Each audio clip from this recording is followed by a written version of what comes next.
Assalamualaikum warahmatullahi wabarakatuh.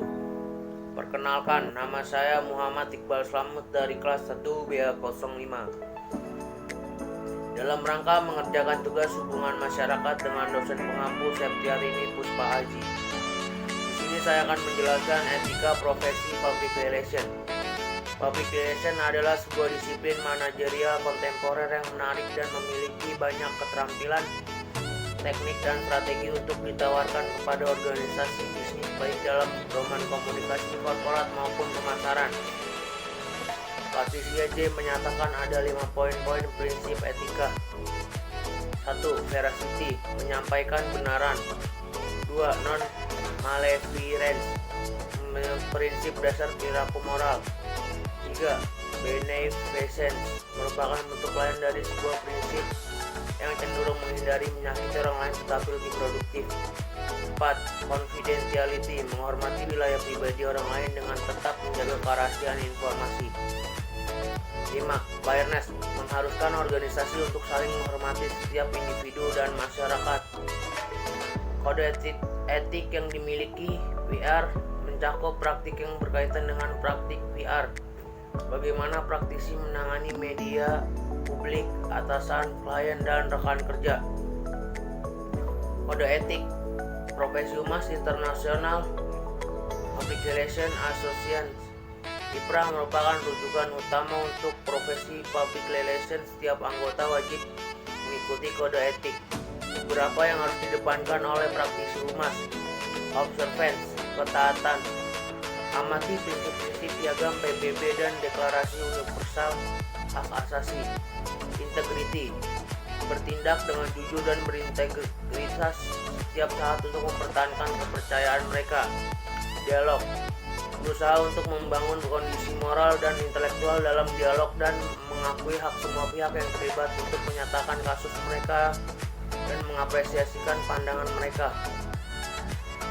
Transparansi, bersikap terbuka dan transparan dalam menyatakan nama organisasi dan minat yang mereka wakili.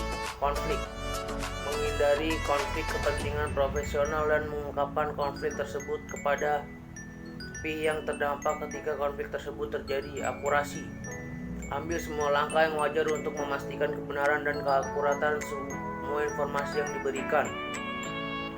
Falsehood, kepalsuan, berusaha untuk tidak sengaja menyebarkan informasi yang salah atau menyesatkan.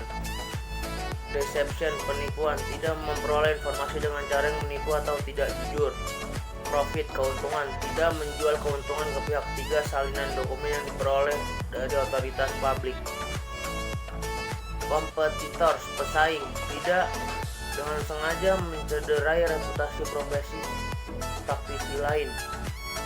Kode etika profesi Perhumas Indonesia diwai oleh Pancasila maupun Undang-Undang 1945 sebagai landasan tata kehidupan nasional, diilhami oleh Piagam PBB sebagai landasan tata kehidupan internasional, dilandasi oleh Deklarasi ASEAN 8 Agustus 1967 sebagai pemersatu bangsa-bangsa Asia Tenggara dan dipedomani oleh cita-cita, keinginan dan tekad